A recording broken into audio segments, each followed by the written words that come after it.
So now we're going to get the driver removed, or get the driver all prepared to be turned into an Ouroboros. This is the driver from the Recon 500. In order to make this ready to actually build the headphone, we need to remove all of the existing wiring as well as this capacitor. This capacitor here is attached on the bottom, or on one side but not the other. So if I can, maybe I'll need to get a little warmer. Yeah, because you can see it's got a lot of pretty big glob. So we're going to be trying to get these little silver soldering pads right inside right at the end of each wire. That's a metal with a relatively low melting point. If you get it hot enough with a soldering iron, like the pencil I've got here, they will turn very briefly to liquid. The moment you remove the heat, they'll immediately start cooling off. That's how you attach things to circuit boards. And so basically what we're going to be doing is very carefully heating the silver. It's not actually silver, it's like a tin lead compound, and then pulling the wire out, trying to leave the soldering pads intact, the actual pads themselves, the spots of solder. And we're going to be doing that for all the wires as well as the capacitor. And you will see I am not good at this. This is not my normal skill set. Part of the challenge is that both this as a magnet and the interior ring is a magnet. And so in metal, a piece of metal like say a soldering iron is going to be pulled in that direction. And so we got to be very careful about the way we approach it. And we really don't want to let the rest of the components get hot. We just want the solder itself to melt in order to extract the wires without damaging any of the other components. So we want to be very careful and judicious about how we apply heat. So I'm going to try to get this solder pad here. I'm putting a little bit of pressure on the wire in order to let it pull out the moment that that solder goes liquid. There it goes. There we go. The soldering pad is intact. I'm going to go ahead and grab this other one right here while I can. Being very careful because this is very hot. We want to make sure we don't melt ourselves. There you go. To pull it off. Because it's relatively small amounts of metal, it should cool off relatively quickly, but we want to be careful. I'm going to go ahead and move to this one. This one is the original wire from the inside of the Recon 500. It's attached to two pads, one right here, one right here.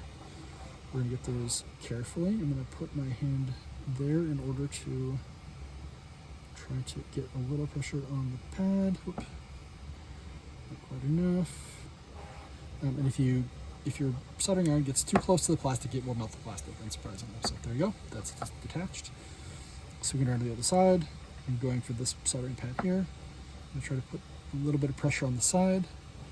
I probably need to re-tin this soldering iron. I think it's a little bit, it's not as hot as I want it to be on the very tip, and so I'm having to use the side to try to get the solder to melt. Let's see if I can get that.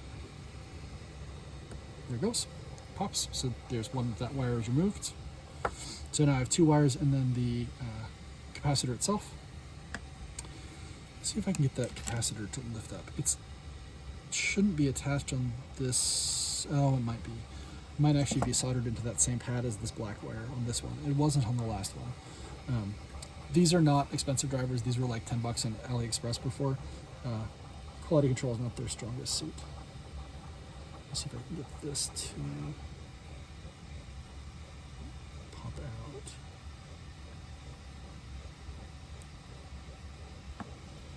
I really don't want to go.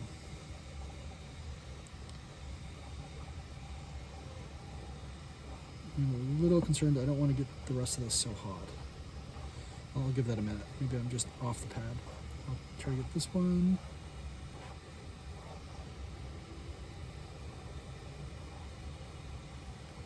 Oh, come on.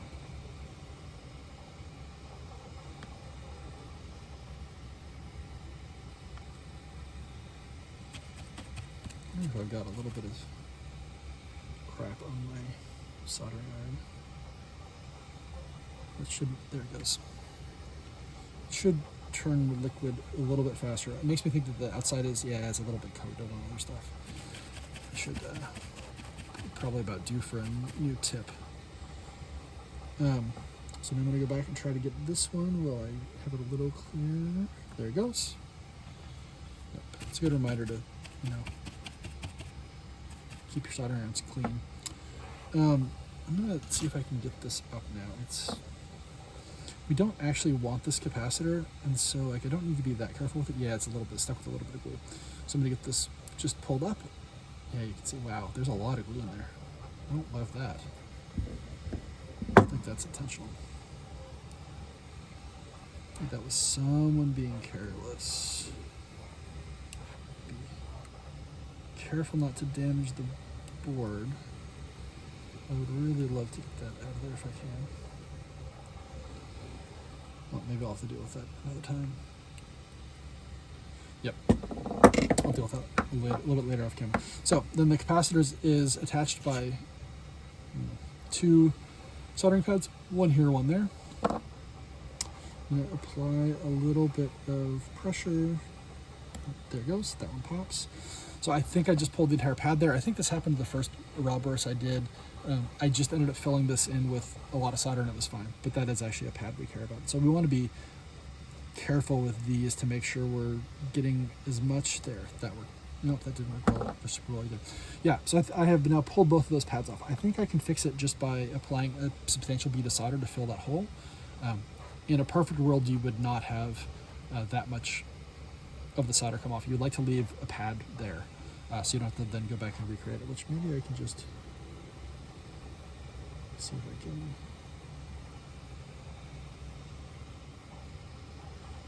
This is a reason why I should take better care of my soldering iron. Yeah, see there, I've got a sort of temporarily fixed that pad.